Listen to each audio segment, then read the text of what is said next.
am Vivian Whitlow, 36 years old. I used to believe that if I stayed quiet long enough, worked hard, and asked for nothing one day, they would look back and realize I was still there, still part of that family. But then a plain white envelope arrived without a note inside, just a copy of the name change certificate, an old house key tucked into a velvet pouch, and the empty space where people usually write, "We miss you." No one said anything, not even her, just an invitation to a new family photo, my name listed beneath the words and guests. And I understood, presence is never enough when they've already decided not to see you. I used to believe they meant well, even when it didn't feel that way. The message came in as I was reviewing the final slide, a product roadmap spanning 18 months, color-coded with launch phases and projected margins. The screen flickered just enough to draw my attention to the corner of my phone. One notification, familiar, tone. My mother rarely texted during the workday. I glanced out of habit. "We're keeping it small this year, just Hannah and the kids. Hope you understand. Love you." There was a hesitation in the way the period landed.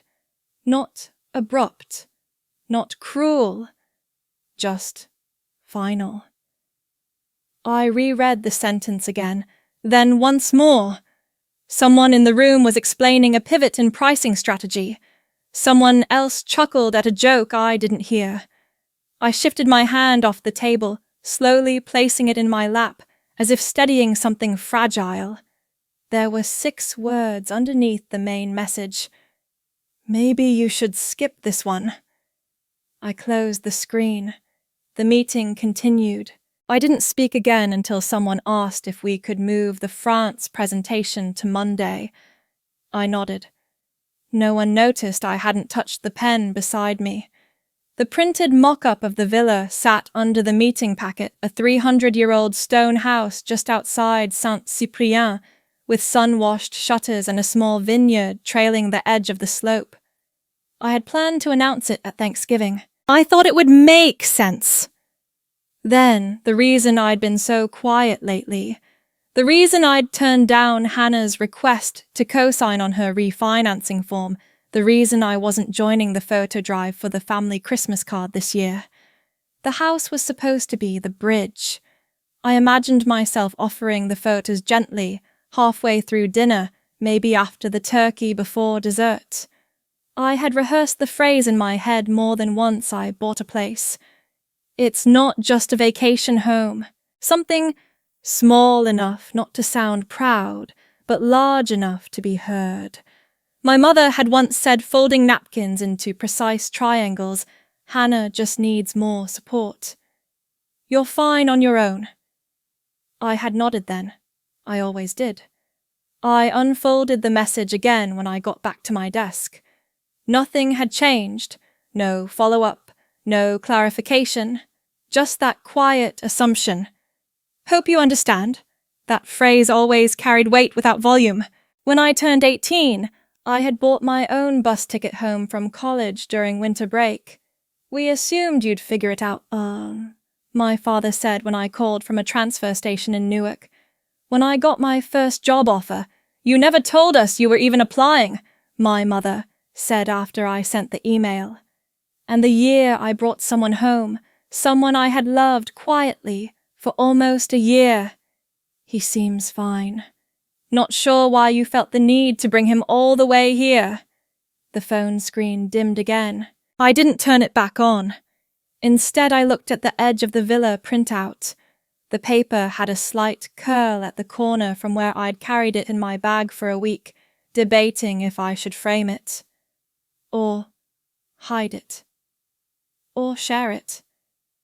There was an unopened envelope on my desk from my lawyer, a copy of the deed, transfer my name inked clearly in serif type. Vivian Archer. The name they still used when convenient. My assistant knocked once before stepping in. "There's someone on line 2, Mark from Bordeaux. Do you want me to take a message?" I shook my head, slowly. "Tell him I'll call back. Even my voice felt quieter than usual, like I'd left part of it in that message. She paused. "Everything all right?" I reached for my water glass, already empty. "Yes. Just a long morning." I smiled, not because it was convincing, but because it was easier than the alternative. At lunch, I walked past the small market where I usually picked up salad. Instead, I kept going, turning right at the corner where the bakery always smelled like clove. I didn't want to eat. I just wanted the quiet. By mid-afternoon, the rest of the executive team had dispersed. The office fell into that particular stillness reserved for late November Fridays, the kind where everything slows before the holidays begin, and yet nothing feels settled. I sat at my desk again, opened the phone, tapped into the message. "We're keeping it small this year, just Hannah and the kids." Just. As if that explained everything. As if that wasn't the very word that always drew the line. Just Hannah. Just the kids. Just us. I typed and erased 3 responses. "Thank you for letting me know." "Understood." "I'll make other plans." "Of course." I know where I stand. Each one felt like a compromise, too polite, too sharp, too obvious. Then I wrote 3 words. Simple, unembellished.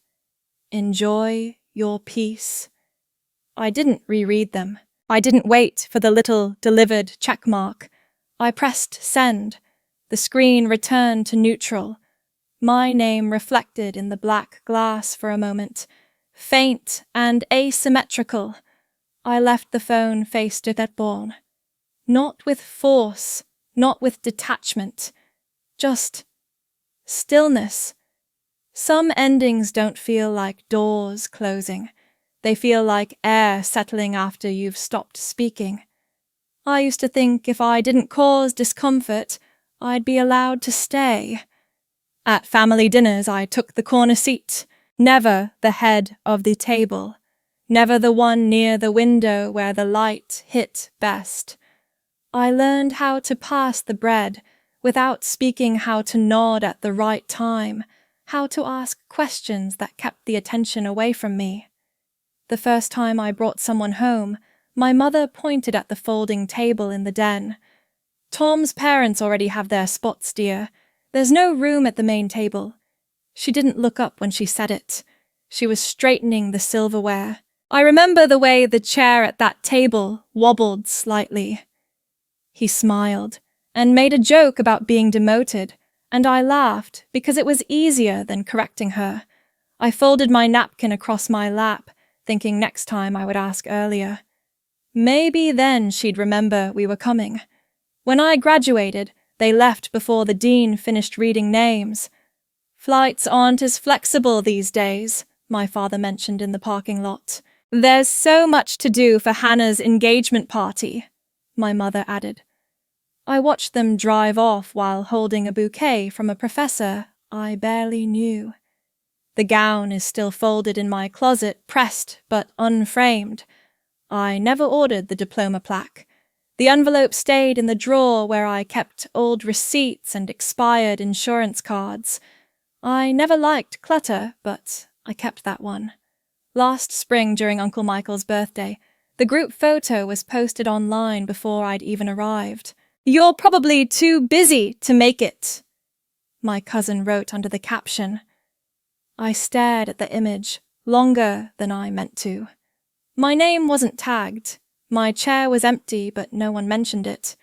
I still have the invitation from Thanksgiving last year. A beige card printed on recycled stock, the kind with raised ink and a gold leaf outline. Inside it read, "Family, welcome. Potluck sign-up attached." There was no name, no note, just the generic template they used for everyone else. I pinned it to the fridge for a few weeks, thinking someone would send a correction. They didn't. During one holiday, I offered to bring wine. Good wine paired, labelled hand-selected. My father handed me a bottle of boxed red. This one's easier for Tom's dad. Let's not complicate things.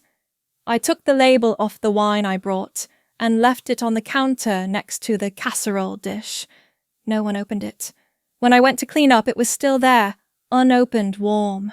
On Hannah's birthday, the living room turned into a gallery of streamers and framed childhood photos. I stood near the mantel waiting for someone to ask how my work trip had gone. No one did. I handed my gift to Eliza, my niece, and watched her carry it straight to the pile without opening it. Hannah's son had drawn a card with glitter pens and stickers. Mine had been wrapped in craft paper with a ribbon tied at the center. It was later found under the table. At the last baby shower, the list of contributors was printed on linen paper. Thank you to all who helped make this possible. I read the names slowly. Mine was there at the end, under the catering service and the venue host. It was spelled wrong. You never make a fuss, my mother told me once, folding a tablecloth into quarters. You don't need the spotlight. You never have. She smiled when she said it like it was a compliment. I smiled back like I agreed. I kept my emails brief. I remembered birthdays. I wired money when Hannah's husband lost his job. I reviewed her refinance application during a layover in Denver, redlined the inconsistencies, and sent it back with corrections and no commentary. She replied with a heart emoji and nothing else. I never mentioned it. I learned how to be convenient. I arrived early. I brought napkins when they forgot I volunteered to stay in the guest room instead of the hotel. I complimented Hannah's roast even when it was dry. I let them talk about Jack's soccer tournament for 40 minutes without interrupting. When my own work was featured in a trade journal, I clipped the article and mailed it to them. I never asked if they read it. Once, I heard my mother on the phone. Vivian. She's doing fine. Always fine. No drama. She meant it as reassurance, I think, but what I heard was, she doesn't need anything. She doesn't need us. Maybe that was true. Maybe I taught them that. I didn't slam doors. I didn't raise my voice. I just kept arriving quiet and hopeful. I stopped wearing that blue dress with the stitched collar because Hannah had one like it, and she said, "It's just not your color." I stopped bringing work folders to the table because my father said, "Let's not be too professional tonight." I stopped showing up with ideas because someone always reminded me, "This isn't the time, Vivian." So I adjusted. I listened. I nodded. I let them fill the space, and in return, they left me room to stay. I never asked to be seen, only not to be erased. But silence, I learned, does not mean safety. It only means absence doesn't make anyone uncomfortable. And eventually it teaches everyone else to build around you like you were never there. I don't think it ever breaks clean. Things like this erode instead.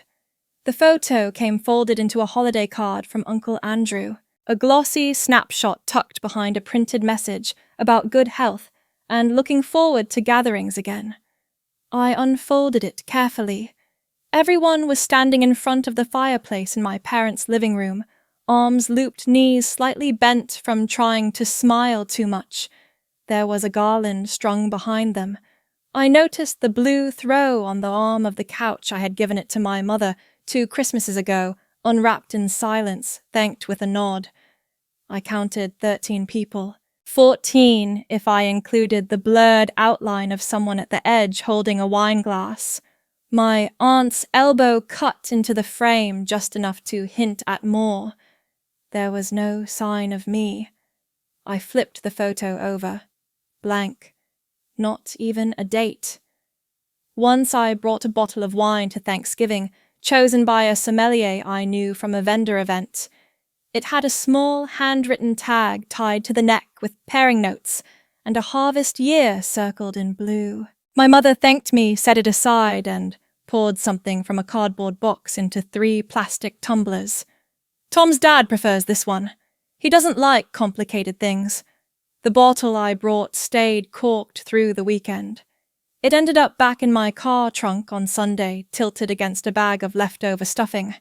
When I got promoted, an executive-level move 10 years early by company standards, I told my father after dinner, just before he reached for his second slice of pie. "That's nice," he said. "But let's not make it the focus, okay? Not everyone's had a good year." He wiped his hands with a paper napkin. Someone asked about Jack's soccer league. The conversation turned. There was a school fundraiser last year. Hannah made sugar cookies shaped like musical notes. The family group thread lit up photos, captions, hearts. One picture showed the cookies arranged in a tin with gold trim. "She did it all by hand," my mother wrote. I had just returned from a regional conference where one of my proposals won a state innovation grant. I sent a screenshot to the thread. No reply. Hannah's daughter made a drawing of the family for an art show, stick figures labeled with uneven letters. Even the dog had a name. I wasn't in it. "She's still learning spelling," Hannah said, laughing. I nodded and smiled. The dog was spelled right. In a drawer beside my bed, I keep cards. Most are unsigned thank yous from interns, seasonal mail from vendors' appointment reminders. But one is from Hannah's birthday. It's lavender with a small silver bow glued to the corner. Inside, Eliza had written, "Aunt Hannah is the best baker in the world." The handwriting looked like it had taken time. That same year, for my birthday, I got a text from my mother. "Hope, it's nice." She didn't capitalize nice. Sometimes I wonder if it would have been easier if there were a moment, a scene. Something cinematic. A door slammed, a name shouted a holiday forgotten outright. But nothing was ever that clear. It was always small, deliberate but deniable. At Christmas they asked me to take the photo. "You're better at keeping your hands steady," my mother said. They stood in front of the tree. Someone mentioned getting the kids to the front. I counted the flashes. 3. No one asked me to step in for one. At Jack's birthday, they gave out small clay mugs with initials painted on them. The children had made them in school. I got one that said VG. No one calls me that. It sat on my kitchen shelf for 4 weeks before I placed it in the donation box. During a spring dinner, Hannah brought a centerpiece she made from branches and dyed feathers. My mother called it clever. When I complimented it, Hannah turned and said, "Not everyone needs to be original to be appreciated." She didn't look at me when she said it. No one in the room paused. That same night, I had brought a new dish, something I had tested twice written out on a note card. It remained mostly untouched. Later, I overheard my mother mention that some things are better left to tradition. She didn't say what those things were. I assumed I wasn't meant to ask. In a family group photo from 2 years ago, I was cropped out. Not by accident. The edges had been softened, the corner where I had stood, blurred like a shadow that didn't belong. I asked once quietly why it had been changed. "We needed it to fit the frame," my mother answered. She looked me in the eye. "The frame now sits on their hallway table. Visitors see it as they take off their coats. I never wanted recognition, only not to be erased. There's a postcard pinned to the corkboard above my desk. A print of a French village with narrow alleys and shutters the colour of sage. I bought it on a layover in Lyon. On the back, I wrote only one thing. Still here. I never sent it. The last time I received a birthday card was when I turned 29. It was addressed to Viv Archer. My father called once that evening. Is this a good time? I had just finished doing laundry. The lint trap still smelled like lavender. I'm calling now so I don't forget tomorrow. I didn't correct him. That year I went to dinner alone and ordered the cheapest glass of red wine on the menu. It tasted like nothing, which made it easier to finish. I paid in cash and walked home in silence. There was no one to tell that I had done everything right and still disappeared. Some losses don't announce themselves. They just keep happening quietly until you learn to fold yourself into the margins where you take up less space so the absence is easier to ignore. Some removals don't come with doors closing. They come as paperwork quietly filed with no witnesses. The envelope arrived folded inside a larger packet from the bank. I had been expecting documents about the French purchase, the standard pages tax forms, final notarizations, a confirmation for the wire transfer. Instead, halfway through the stack, there it was. A scanned copy of a family trust revision. Not mine, not addressed to me. It must have been included by mistake. At first, I thought it was an older draft, the kind attorneys circulate for initial review, messy with crossed lines and notes in the margins. But the date was recent, just 2 weeks ago. The trust title was bold across the top, the Archer Family Homestead, Allocation and Inheritance Summary. Beneath the heading, I found my name, crossed out once in thick red ink. Just under the strike, Vivian's section removed, per discussion with Margaret Archer. There was no follow-up memo, no explanation, just that phrase. Simple, unapologetic. I held the paper without moving. The corner bent slightly beneath my thumb. The red ink had bled faintly into the fibre of the page. The house mentioned in the trust wasn't grand. It sat at the edge of a cul-de-sac in western Connecticut, with peeling shutters and a back deck that creaked in rain. But it was where my grandmother's letters had been kept in a book lined with velvet, where my father's war medals still hung in the upstairs hallway, where my mother's piano rarely played but always polished stood beneath a faded portrait of the sisters as children. We called it the house, as if it existed beyond time. And maybe it had, until now. The document listed 3 names: my father Charles, my mother Margaret, my sister Hannah. The original version I remembered had 4. I reached for the letterhead again, reading the red line slowly. It didn't say why. It didn't say when. It simply recorded what had been decided without me. Once, years ago, I had asked about the property after a family dinner. Not out of greed, just curiosity. My mother was drying the silverware.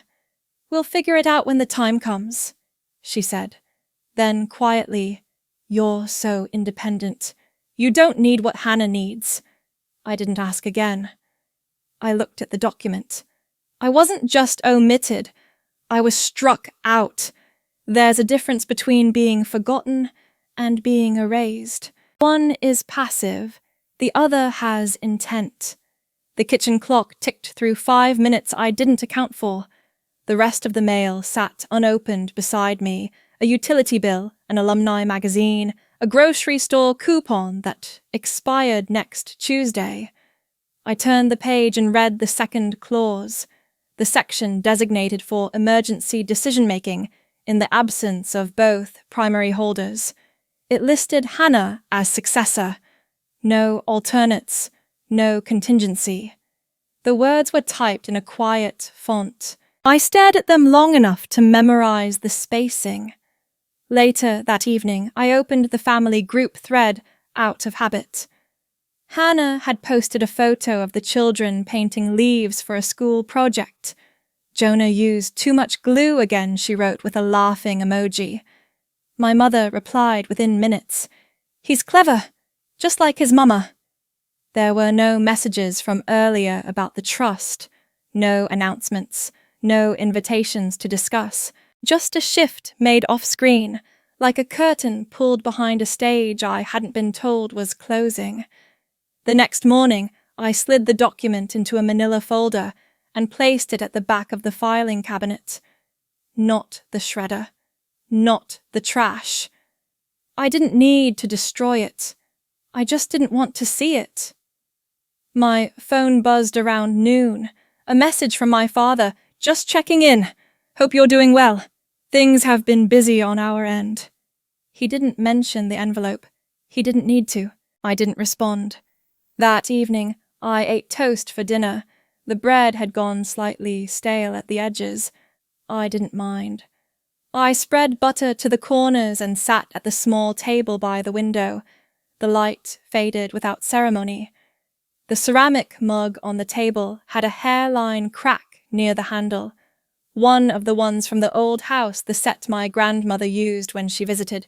My mother gave it to me in a paper bag the week I moved out of college housing.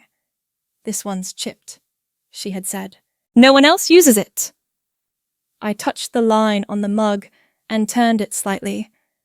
I thought about the phrase on the page again. Vivian's section removed. Not reconsidered, not adjusted, removed. That's what made it permanent. Not the ink, the choice. And there was no call, no conversation, no warning, only that line.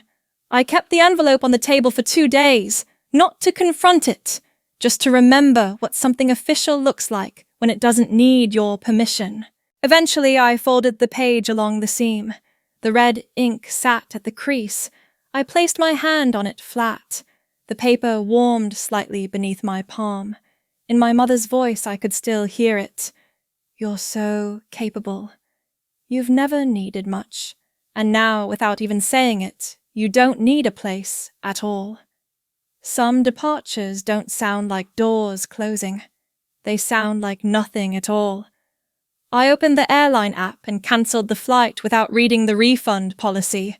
The confirmation screen blinked once, then returned to blank. I didn't forward the itinerary to anyone, though I had already packed a sweater for cold mornings in my parents' kitchen. The one with the frayed cuff, the faint tea stain near the hem that never quite washed out. I folded it back into the drawer. The group message still buzzed every few days. Photos of centerpieces, pie assignments, a suggestion to borrow chairs from the church. No one asked if I'd be bringing wine. No one asked anything. I hovered over the thread, then pressed leave conversation. The screen dimmed as if to ask, are you sure? I tapped yes. Later that week, a bill arrived for Jonah's tutoring program.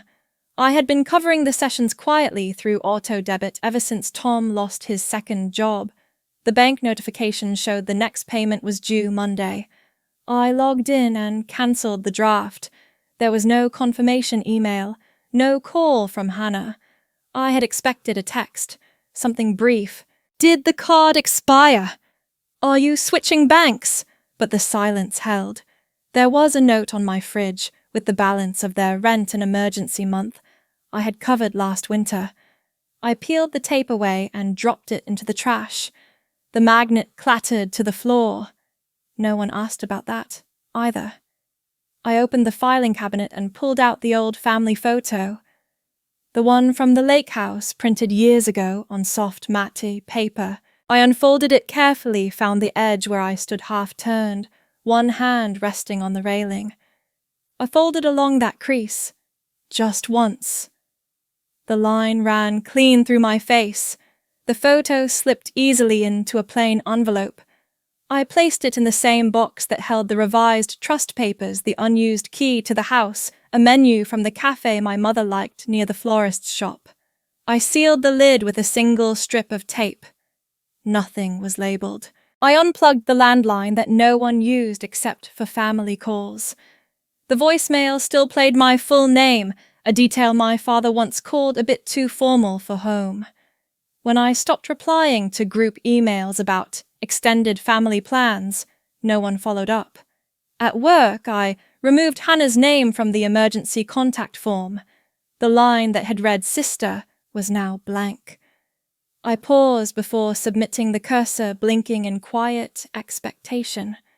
I let it blink, then clicked submit. Anyway, I used to think someone would notice when I stepped back, that they'd ask why, or try to pull me back in. But nothing arrived. No message, no call, not even the polite kind. The sound of absence is not always loud. Sometimes it sounds like nothing changing at all. Once during a phone call, my mother mentioned that I don't answer as quickly as I used to. I didn't explain. She continued, "You've always been a bit distant. That's not criticism, it's just how you are." The sentence landed like a soft cloth, folded in half, laid flat on the table. I don't remember what I said after that. I stopped using the mug she gave me last spring. It had a slogan printed crookedly, "Best daughters make quiet lives." I never understood if it was a joke or a rule. I washed it one last time, turned it upside down on the rack, and placed it in the donation box next to an apron I hadn't worn since the last family brunch. The apron had my initials sewn in, except one letter was wrong. "It's just a silly gift," Hannah had laughed. My father added, "You're not the sentimental type." I folded it with the mis-sewn thread facing inward. That Sunday, I marked the date on the calendar when the holiday photo was supposed to be taken. I crossed it out with a pencil, not a pen. The eraser sat nearby, unused. No one called to confirm my absence. No one asked what color I'd be wearing or which dessert I might bring. No one asked anything. I took the emergency binder from the top shelf documents, copies, passwords. I opened the front pocket and pulled the contact card. Name, Vivian Archer. Phone, redacted. Emergency contact, Charles Archer, father, relationship parent. Secondary contact, Margaret Archer. Mother. I tapped the delete icon beside each name. A prompt appeared. This action cannot be undone. Proceed. I pressed yes. The fields emptied. The screen held the blank spaces waiting for new entries. I didn't fill them in.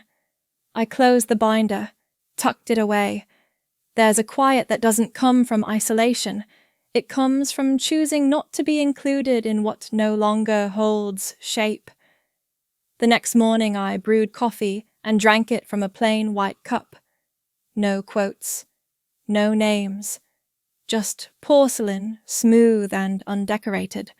There was nothing left to explain, no wound to treat, no stage to exit, only a form with 2 lines left open, and the quiet, like a clean floor where no one walks barefoot anymore. I didn't expect the silence to hold its shape. The new apartment smelled faintly of lemon oil and primer, the kind of clean that felt temporary, like something not yet lived in. I kept the windows open for days, letting the air settle around the empty corners and the seams of the floorboards. It was smaller than anywhere I'd lived before, just 2 rooms and a narrow galley kitchen with scuffed tile. The ceilings were low enough that my voice softened automatically when I spoke even to myself. Nothing echoed. Nothing lingered. I chose it because it faced the harbour. Not a dramatic view, just the edge of water, half obscured by the corner of a warehouse and the wires of the ferry dock. But the light reached the windows by late morning, and the birds traced the sky like it belonged to no one. The first thing I brought in was a kitchen table, a square slab of unfinished wood with legs slightly uneven. I bought it second-hand from a man with paint on his shoes. He told me it used to sit in the corner of a church rectory. There was a mark near one edge like a cup left too long, and a ridge where someone had scratched the shape of a small cross with a spoon. I placed it under the window. Each morning I sat with a ceramic cup and nothing else. No laptop, no phone, just steam and sunlight, I never thought much about how I held the handle, but I noticed that my grip loosened after the second sip. I made soup on the first night, onions, lentils, rosemary. It didn't taste like anything special, but it was the first meal I had prepared without needing it to be liked. I ate slowly. I didn't photograph it. I didn't describe it to anyone. There was a drawer in the bedroom with nothing in it yet. I slid a lavender sachet into the back and left it open. At the market nearby, I bought a small pot of herbs. The woman at the stall offered rosemary or mint. I chose lavender, mostly for the colour. The pot was chipped near the base. She wrapped it in newspaper and said nothing about the floor. I placed it by the window in the kitchen. It tilted slightly in the sunlight, one stem leaning toward the glass. That week, I passed the library twice before walking in. I signed up for an evening writing class on a Tuesday. The form asked for emergency contact information. I left it blank and handed it back without apology. The librarian looked at the empty line, but said nothing. At home, I found myself folding towels more carefully. I arranged them by shade, not out of obsession, but rhythm. I laid the light ones on top, not to show, just to know. I opened a new notebook on Thursday. I wrote 3 lines about the sky above the ferry dock, then stopped. I didn't tear the page out. There was a stack of boxes in the hallway labelled for later winter coats, tax files, things I hadn't decided to keep, but hadn't decided to let go. I didn't open them. Once, while sweeping near the entryway, I found a thumbtack beneath the radiator. It didn't belong to me. I placed it in the drawer beside the lavender sachet. A voicemail came through the second weekend. My father's voice clipped just under a minute. Let us know where to forward the holiday invite.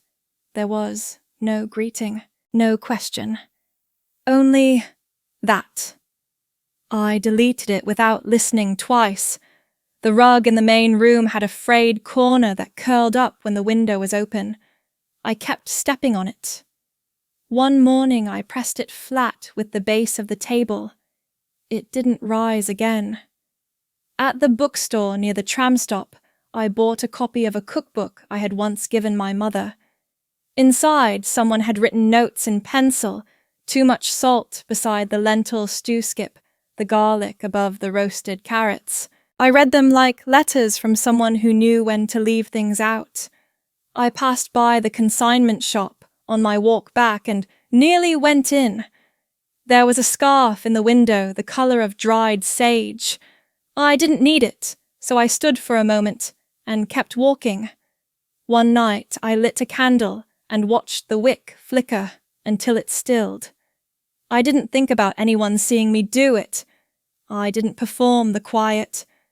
I just let it be. I began to recognize the sound of the elevator in the building next door, the way the brakes caught just before the 3rd floor. I didn't resent the repetition. I didn't resent anything. I unpacked a postcard I had meant to send, but never wrote on. I pinned it above the kitchen sink. The corners had curled slightly from time. On Sunday, the mail came late. Among the flyers and circulars was a small envelope with handwriting I knew. Sophie's. No stickers. No return label.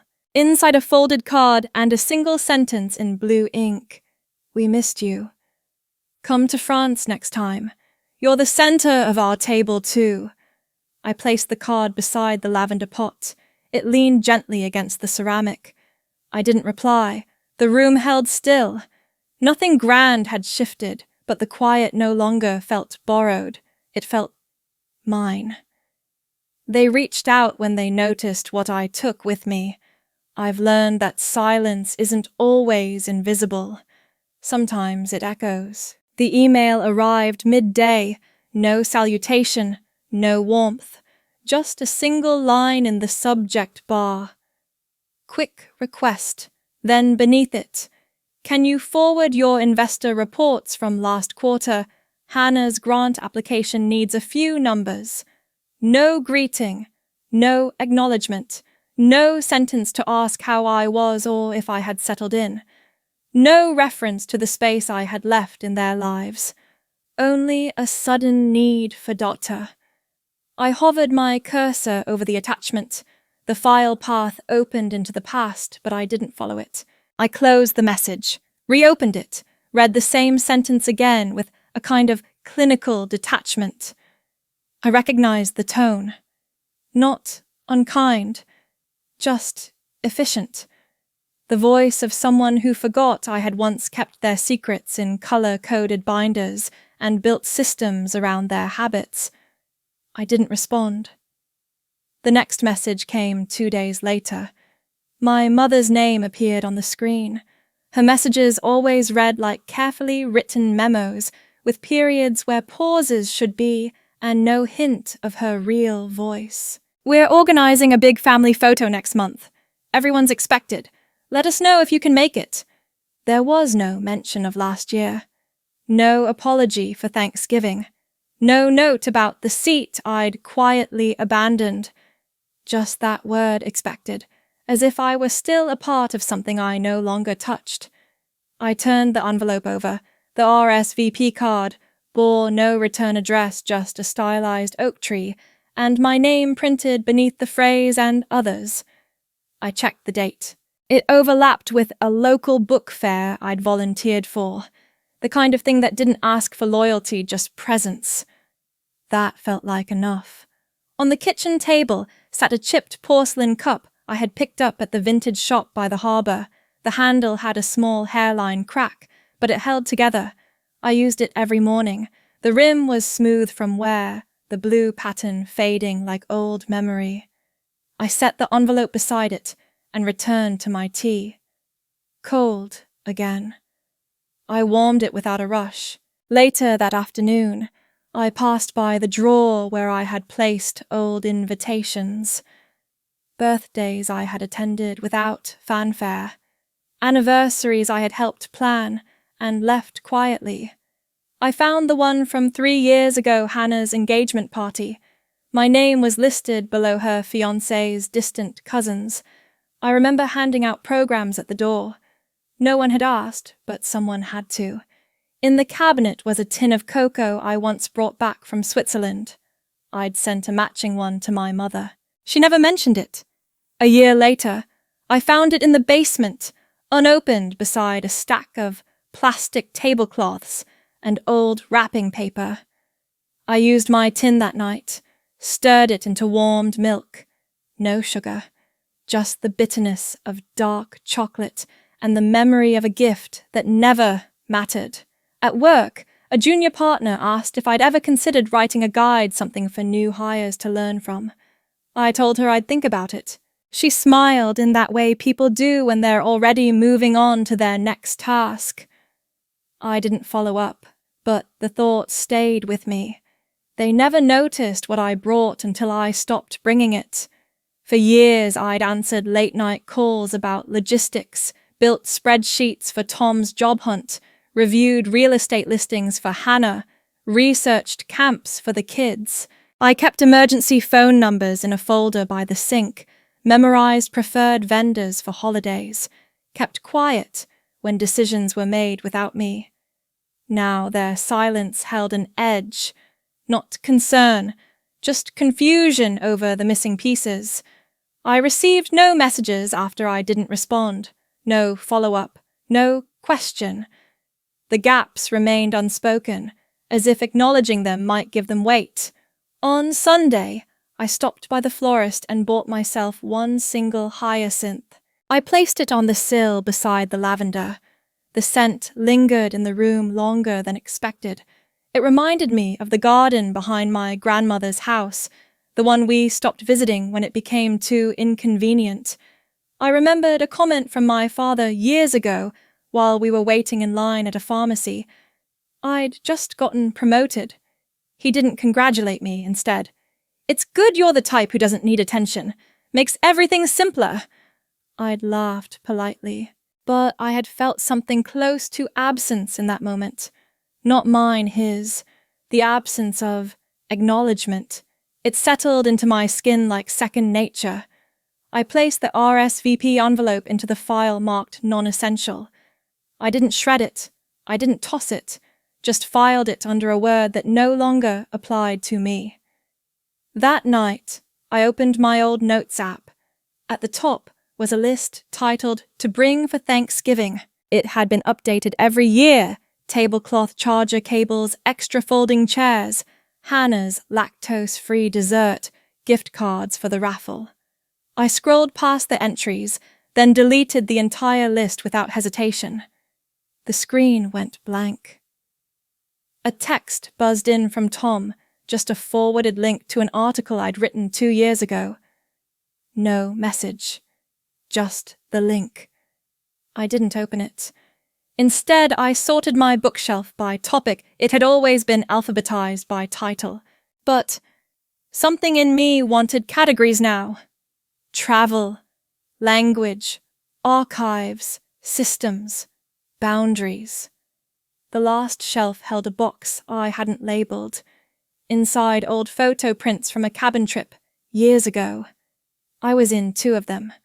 In both I stood slightly to the side, hands folded, half smile, cut off by someone else's shoulder.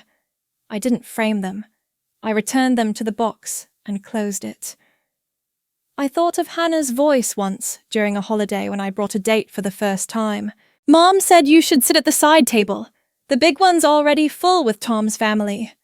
I had taken the folding chairs out of the garage that morning. I knew exactly how many would fit. This time I didn't look at the calendar. I didn't check the RSVP deadline. I didn't pretend to consider the request. I archived the email from my father.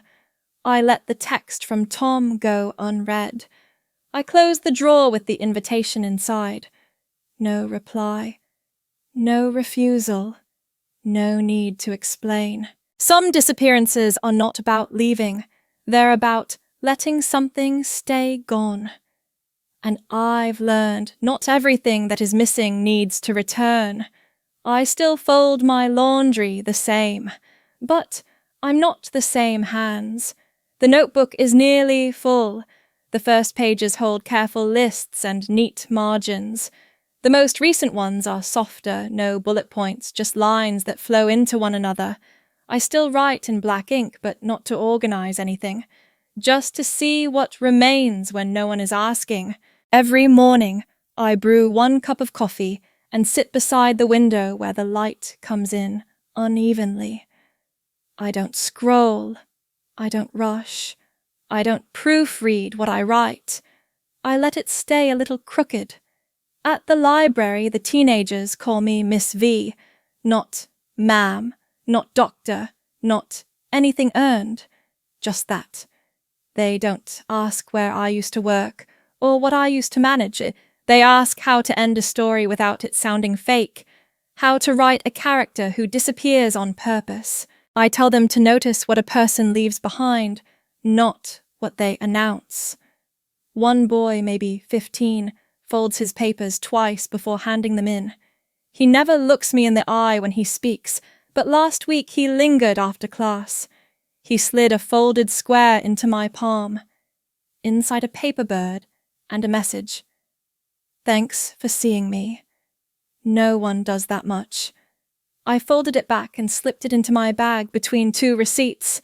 I didn't respond, but something in me settled. At home, the legal folder sits beneath a stack of notebooks. The contract is short, clean, just enough to protect what I created last year. A design framework for adaptive learning, simple, scalable, and mine. I filed the application alone, reviewed every clause without a second set of eyes. No one double-checked my signature. I didn't need them to. Last month, an old colleague forwarded a message from corporate. They were reopening the innovation panel. They wanted contributors. "You're still our first pick if you're available." The subject line read, "Let's build again." I typed 1 sentence. I'm not seeking to rebuild what I've already outgrown. Then I deleted the thread. No anger, no punctuation. My closet is smaller now. A single rail holds what I use. In the corner, the pair of leather shoes I wore through every family gathering sat, waiting. The stitching had started to pull the soles worn at the back from standing too long without being noticed. I placed them in a paper bag and left them at the donation bin across from the bookstore. I didn't leave a note. I didn't need to say goodbye to something that never fit properly. The new pair is plain. No brand, no click, just steady footing. At the grocery store, the clerk remembered my name. Not because of reputation, just repetition. You're the lavender tea and the rosemary bread, right? I nodded. That was enough. The days run quiet, but not empty. I stopped waiting for holidays to define time. I eat by the window when I'm hungry. I light a candle when I write, not because it helps, but because it marks that I'm choosing to be still. On Wednesdays, I meet with a local group of women who journal in silence for an hour. We don't read aloud. We don't analyze. We nod, sip our tea, and leave when we're ready. I like that no one asks what comes next. The last time my name was printed in a program, it was a mistake. Someone had assumed I was still on staff. I didn't correct them, but I also didn't show up. I saw the printed brochure online. My bio was 5 years outdated. It ended with, "She remains a core pillar of our collaborative family culture." I clicked away. I don't correct people anymore when they speak of who I used to be. Sometimes letting the story stand untouched makes the truth clearer. The kitchen is mine now. I don't meal prep or batch cook. I make one dish. I eat it while standing barefoot by the sink. The rhythm of cutting, stirring, tasting, none of it performs. It simply happens. When I walk through the park near the library, I count how many benches face the sun and how many face away. Some people want to be seen. Some people just want warmth. I used to sit facing outward. Now I turn inward. My neighbor, an older man named Curtis, waves every morning while taking out the recycling. He never asks what I do. He just nods once, like he's acknowledging the part of me that shows up, not the part that's explained. I no longer wear my old watch. It ran 3 minutes slow and caught on my sweater. Now I use a small clock that ticks quietly by the bookshelf. I like that it doesn't vibrate or flash. I like that it doesn't remind me. Some days I still hear my mother's voice the way it used to fall soft when she wanted something smoothed over. "Vivian, you always took up less space. That was your gift." I used to believe her. I thought shrinking was grace. Now I measure presence differently. I let the paper bird stay folded. I didn't frame it. I didn't post it. I placed it in the drawer where I keep things that matter but don't need proving. At the end of class today, a student dropped her pen and didn't notice. I picked it up, placed it beside her notebook without a word. She looked at me once, then back at the page. No thanks, no comment. Just a quiet understanding between people who stay behind after noise clears. I still fold my laundry the same, but now I linger at the seams a little longer. You don't need to slam the door. You just need to lock it from the inside. Some names outgrow you, others you grow beyond. I didn't circle the date. I didn't rehearse the words. I woke early, made tea, folded a pale shirt that still smelled faintly of rosemary detergent, and walked the 7 blocks to the county clerk's office. The sidewalk was uneven near the 3rd lamppost. I stepped around it, not because I had to, but because I always had. The form was simple. Petition to change name. Current legal name. Vivian Eleanor Archer. Desired name. Vivian Eleanor Whitlow. There was a question near the bottom. Reason for change. I wrote one word. Personal. The pen I used had a hairline crack down its barrel, barely visible unless the light caught it. I'd bought it years ago in a shop where everything cost more than it should have, but I'd liked the weight of it heavy enough to feel like a decision. I hadn't used it for a while. That morning I uncapped it without thinking. The ink still ran smooth. The clerk didn't look up when I handed her the form. Just flipped to the back page, scanned it, and said, "Sit over there. They'll call your number." I didn't sit. I stood near the window where the sun caught in the corners of the glass. There was a poster for voter registration taped crookedly beside the filing window. I remembered Eleanor once saying, "A name doesn't make you visible, but it makes you traceable." When they handed me the stamped order legal finalized binding, I folded it neatly in thirds and placed it inside a cream envelope I'd brought from home. No letter, no postscript, just the signed copy bearing my new name. The envelope also held a velvet pouch, grey, soft, unbranded. I'd placed the house key inside it that morning, the same flat brass key I'd carried since I was 17. It no longer opened anything I belonged to, but I hadn't quite let it go. Now I did. At the post office, I didn't use my name at the counter, just nodded. Wrote the address in block capitals, the return section I left blank. There was nothing I needed returned. Inside that envelope were two objects. A copy of the court order, Vivian Eleanor Whitlow, the old house key sealed in velvet, without note or explanation. I dropped it into the outgoing bin myself. The metal slot clicked closed like a lock catching. I didn't wait. I didn't check the tracking number. I walked out with empty hands. At home, I placed the envelope stub into the back of my filing drawer between the health insurance policy and the passport application I never finished. That evening, I walked to a narrow engraving shop, tucked between a dry cleaner and a bakery. The place had no signage, just a square of frosted glass with the words Brass & Co. etched faintly in the center. The bell above the door chimed out of sync like a clock with tired lungs. The man behind the counter wore a magnifier clipped to his glasses. His sleeves were rolled up. He didn't ask what I wanted, just pointed to the tray of sample nameplates. Most were polished, too bright, too showy. I ran my hand across the duller brass ones. One near the corner had a shallow scratch across the surface. It wasn't ruined, just marked. He handed me a slip of paper and gestured for me to write. Name for the engraving. I wrote it without hesitation, Dr. Vivian Whitlow. No flourish, no title beneath, no secondary line. He looked at it once, nodded, and slipped it under the counter. Pick up in 4 days. I said nothing. Outside, the street looked unchanged. A bus pulled away from the curb, its brakes sighing.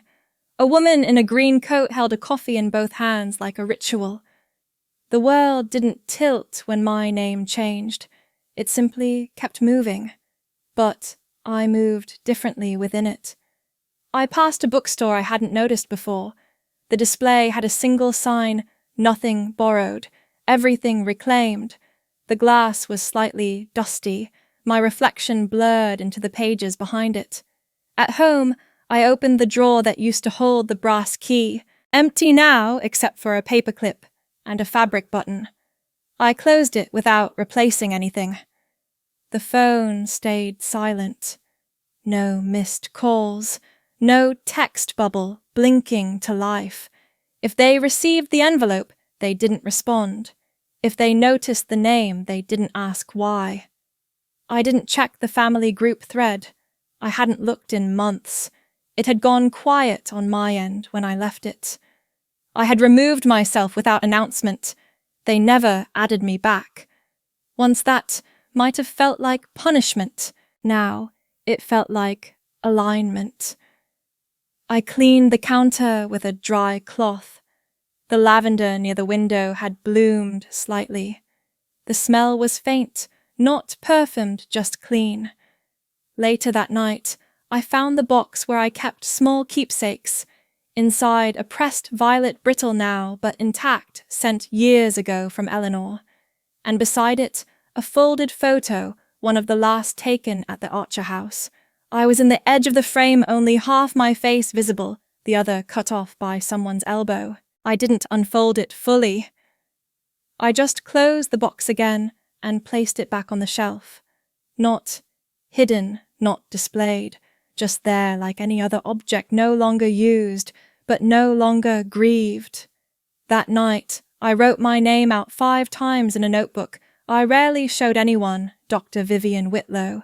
The ink didn't smudge. The letters looked settled, as if they'd always belonged together.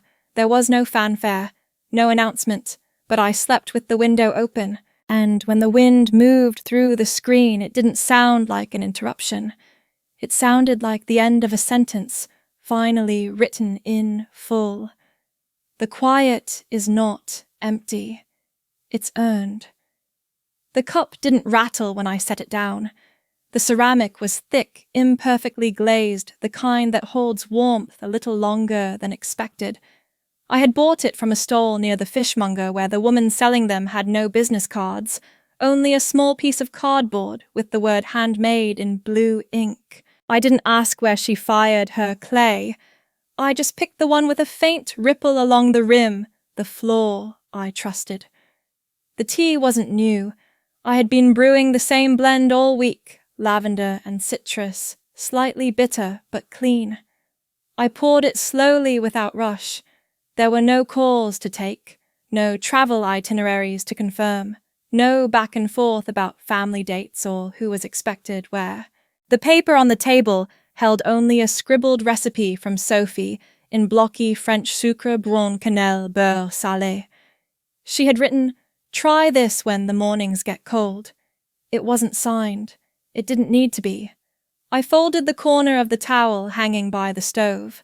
The fabric had dried overnight, uncreased and unstained, untouched by paw prints or spilled coffee. For the first time in years, I hadn't washed anything twice. The mail had arrived earlier. I opened it without dread. A utility bill. A card with a watercolor of the Eiffel Tower. A folded note in blue ink from a student I used to teach at the library. The handwriting wavered at the bottom. Thanks for not quitting on me when I stopped showing up. It mattered. I slipped it between the pages of a book I wasn't reading, not to hide it, just to place it somewhere I'd return to later. The lavender by the window had started its second bloom.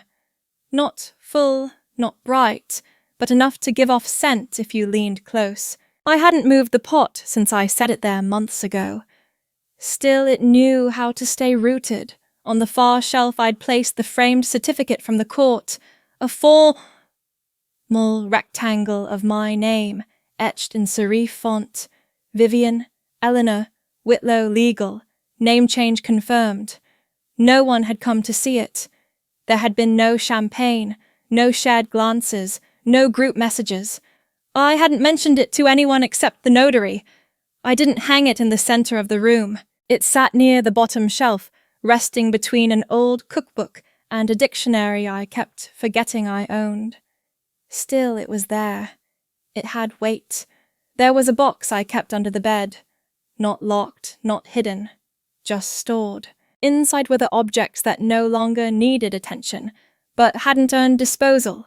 The company badge from a role I no longer introduced myself with a holiday card from a cousin who once addressed me as +1, an envelope of printed photos, one still creased where my name had been folded out of view. I hadn't touched them in weeks. That, too, felt like progress. There was no bitterness in the silence now, only stillness, like soil that had stopped shifting, like breath that didn't ask for witness. My phone buzzed once an automated notice from the dentist. I didn't check for anything else. If they had sent messages I didn't need to know. A few weeks ago I had replaced my shoes, the ones I'd worn for a decade with the seams that curled inward and the soles that no longer held. I took them to the donation box and walked home in new ones that made no sound against the pavement. I hadn't kept the receipt. I had made no list for today. There was no performance to deliver. The balcony door was unlocked. The birch tree across the road leaned slightly as if listening. I made more tea, stirred the leaves gently, then set the strainer down without spilling.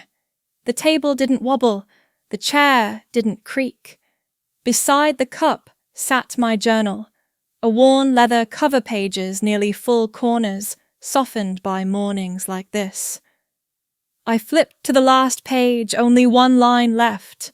The others held fragments notes from students, a line from a book I liked, things I'd overheard and didn't forget. I uncapped the pen and wrote slowly, "This life may not be loud, but it is entirely mine." No embellishment, no underline. I folded the journal shut, not ceremoniously, just to close it. The lavender by the window shifted slightly in the breeze. I let it move. The light caught on the edges of the ceramic cup. I warmed more water. Outside, a bird landed on the railing, looked once, and flew off. I didn't speak. I didn't reach for anything else. I watched the steam rise from the kettle and let it mean nothing more than heat meeting air. That was enough.